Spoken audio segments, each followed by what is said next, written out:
എല്ലാവർക്കും നമസ്കാരം. ഇന്ന് നമ്മൾ പറയാൻ പോകുന്നത് ഏലക്ക വെച്ചുള്ള ഒരു വശീകരണമാണ്.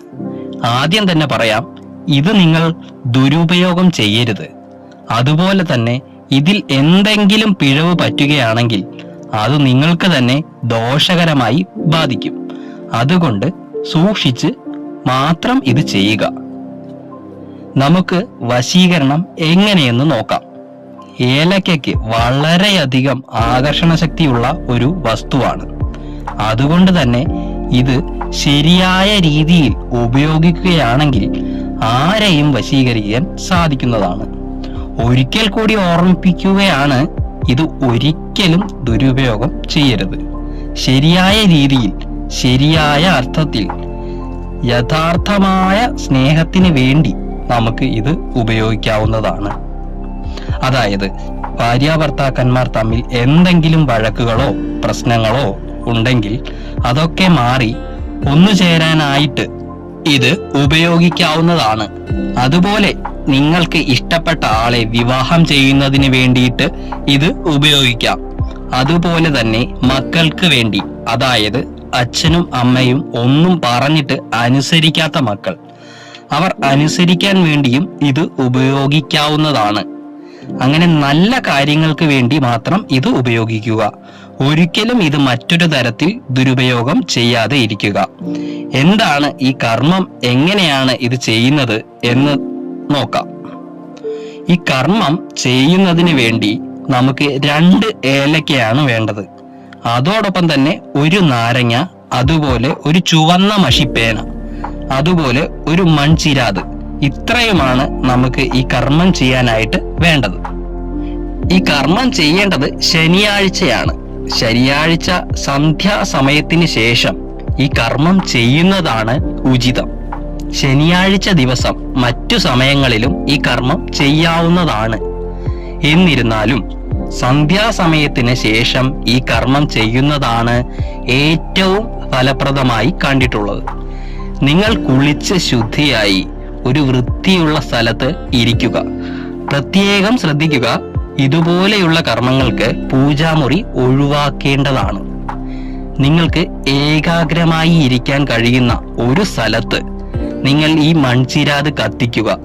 അതിനുശേഷം നിങ്ങളുടെ ഇടതു കൈയുടെ ഉള്ളം കൈയിൽ ആ ചുവന്ന മഷിപ്പേന ഉപയോഗിച്ച് ആരെയാണോ വശീകരിക്കേണ്ടത് അവരുടെ പേരെഴുതുക.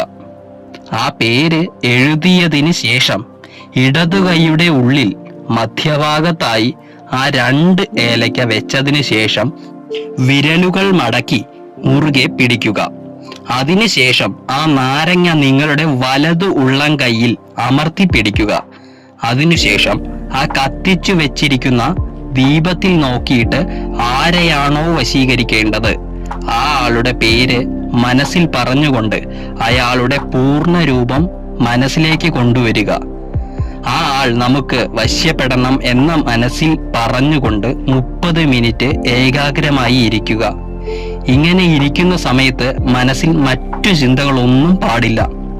ആ ആളെ കുറിച്ചുള്ള ചിന്തയും ആ ആൾ നമുക്ക് വശ്യപ്പെടണം എന്ന് ഉരുവിട്ടുകൊണ്ട് വിളക്കിലേക്ക് നോക്കിയിരിക്കുക. അങ്ങനെ 30 മിനിറ്റോളം ഇരുന്നതിന് ശേഷം നിങ്ങൾക്ക് ആ വിളക്ക് അണയ്ക്കാവുന്നതാണ്. വിളക്ക് അണയ്ക്കുമ്പോൾ ഊതി അണക്കാതിരിക്കാൻ പ്രത്യേകം ശ്രദ്ധിക്കുക. അതിനുശേഷം തൊട്ടടുത്ത ദിവസം ഈ നാരങ്ങ നിങ്ങൾ ഏതെങ്കിലും ഒരു ഒഴുക്ക് വെള്ളത്തിലോ ഏതെങ്കിലും ഒരു വൃക്ഷത്തിന്റെ ചോട്ടിലോ ഉപേക്ഷിക്കാവുന്നതാണ്. അതിനുശേഷം നിങ്ങൾ ഈ ഏലക്ക കൊണ്ട് നിങ്ങൾ വശീകരിക്കാൻ ഉദ്ദേശിച്ച ആൾക്ക് എന്തെങ്കിലും, ഉദാഹരണത്തിന് ഒരു ചായ ഉണ്ടാക്കി കൊടുക്കുക. ആ ചായയിൽ ഈ ഏലക്ക ഇടുക. അതല്ലെങ്കിൽ ഏതെങ്കിലും ഒരു സ്വീറ്റ് അല്ലെങ്കിൽ ഏതെങ്കിലും ഒരു ഭക്ഷണ പദാർത്ഥം ഉണ്ടാക്കി ഇവർക്ക് കൊടുക്കുക. അതിനകത്ത് ഈ ഏലക്ക ചേർത്ത് വേണം കൊടുക്കുവാൻ. എങ്ങനെയെങ്കിലും ഈ ഏലക്ക അല്പം ആ ആളുടെ, നമ്മൾ വശീകരിക്കാനായിട്ട് ഉദ്ദേശിച്ച ആളുടെ ഉള്ളിൽ ചെല്ലേണ്ടതാണ്. ഏതെങ്കിലും തരത്തിൽ അത് അയാളുടെ ഉള്ളിൽ എത്തിക്കുക എന്നത് തന്നെയാണ് നമ്മുടെ ലക്ഷ്യം. തീർച്ചയായിട്ടും ഇങ്ങനെ ചെയ്യുകയാണെങ്കിൽ നിങ്ങൾ ആരെയാണോ വശീകരിക്കാൻ ഉദ്ദേശിക്കുന്നത് ആ ആള് തീർച്ചയായിട്ടും നിങ്ങളുടെ വാക്ക് കേൾക്കുന്നതായിരിക്കും, നിങ്ങളെ ഇഷ്ടപ്പെടുന്നതായിരിക്കും. എല്ലാവർക്കും നന്മകൾ നേരുന്നു. നല്ലതിന് വേണ്ടി മാത്രം ഇത് ഉപയോഗിക്കുക എന്ന് ഒരിക്കൽ കൂടി ഓർമ്മിപ്പിച്ചുകൊണ്ട് ഞാൻ നിർത്തുന്നു. നന്ദി, നമസ്കാരം.